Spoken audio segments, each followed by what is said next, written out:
Welcome to Sreekrishna Ayurveda Chikitsa Kendram. Heal yourself through a healthy lifestyle. Today we are going to discuss about how many times we should have meals a day to have a healthy digestion. Why we eat meals? Different people have different opinions, but the scientific reason is to have the molecules available to rebuild your cells, and also to have the substances to oxygenate and release energy for various metabolic activities in your body. So, in a nutshell, we can say the food is the fuel for your fire, and it's a fuel with which the whole body functions. So the way in which you have food should be such that your cells and the tissues have a continuous supply of these substances to rebuild themselves and also to make the energy available for them.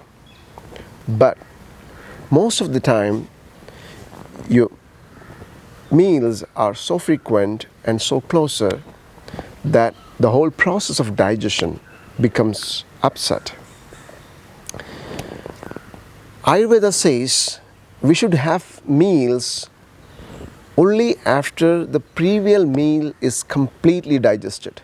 Jirne hitam mitam chadyat. So, how should we know that the previous meal that we have taken is completely digested? Is explained through a beautiful sutra.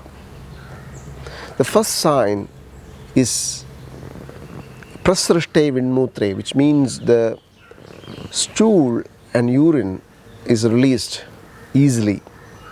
And here Ayurveda says that you can understand if you have a proper digestion by looking at the stool. If you have a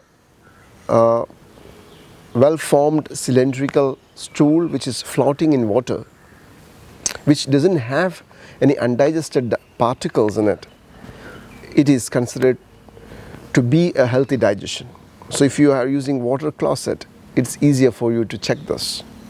The second sign is hridi suvimale, which means that your heart feels pure and light. Why? Because after digestion, the end product called chyle is absorbed through the portal veins and also the lymphatic channels and is poured back to your heart, which then is pumped from there to reach various organs and tissues. So when the digested food is pumped away from the heart, then your heart feels light and clear.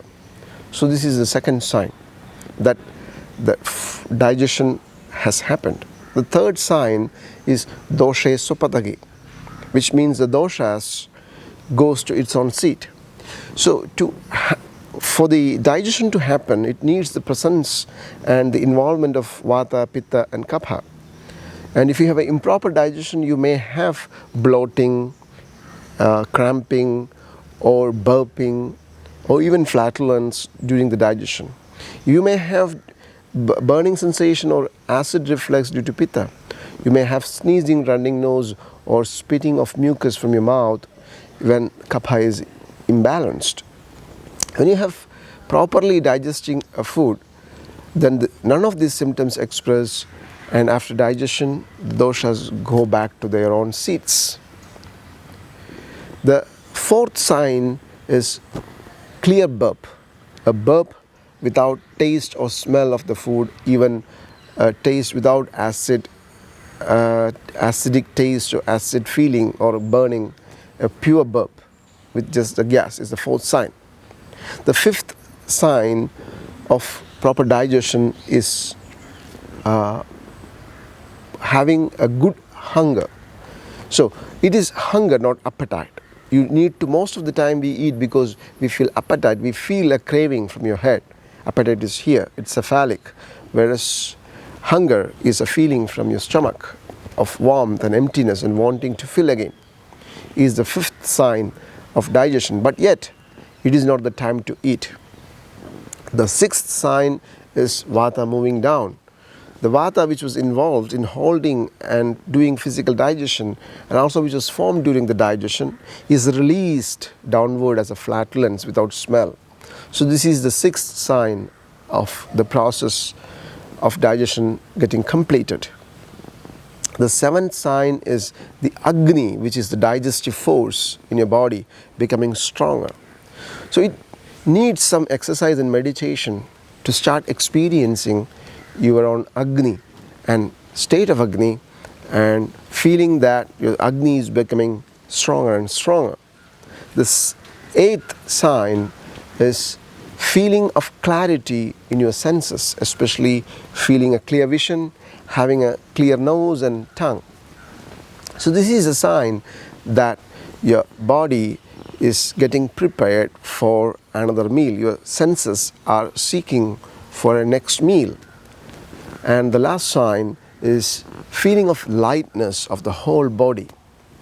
It is a reflection that the absorbed nutrients started entering into the tissues, and the tissue starts using them, so that the channels that carry these nutrients are becoming empty.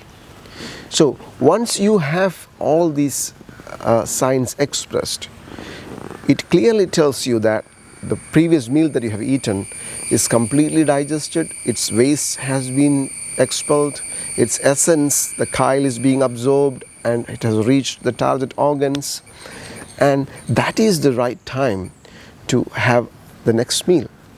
So when you look at this whole science, it demands a state of meditation, it demands a state of attention from your side to listen to various physiological process that is happening within you.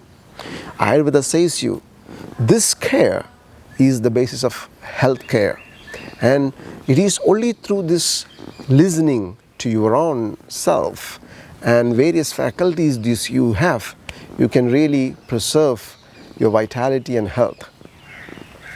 Now, some of the latest studies, modern studies, scientific studies, shows that the food stays in your stomach for around 4 to 5 hours, and it takes around 8 to 10 hours to complete the whole digestion through your stomach and small intestines. See, if you have to wait for the whole digestion of the previous meal to happen before you eat, you need to really wait minimum 6 to 8 hours. Of course, people who work physically a lot, or even children, or even Pitta constitution or Vata constitution people, these kinds of people might need faster meals because they have a higher metabolic rate or they have a strong digestion. Whereas people who have Kapha constitution, who are having sedentary lifestyle, who are in the middle age, it's wiser to keep 2 meals with minimum gap of 8 to 10 hours in between. You may have a breakfast somewhere around 9 o'clock in the morning and dinner somewhere around 6 o'clock in the evening, and you may have something like a soup in cold seasons, like a juice, a fruit or vegetable juice somewhere around noontime. So this would keep most of these above said people in a better health, whereas people who have gastric ulcers or some metabolic errors should take steps or take meals accordingly. So here is the indication that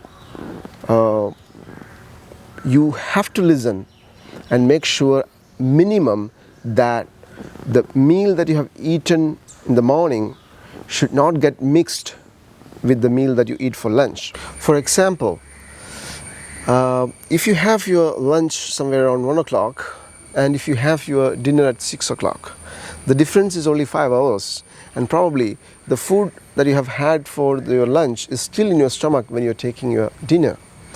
That's the worst scenario, where 2 meals get mixed in your stomach itself, where which leads to a toxic state of digestion, which is the room which makes room for a lot of serious pathologies in your body.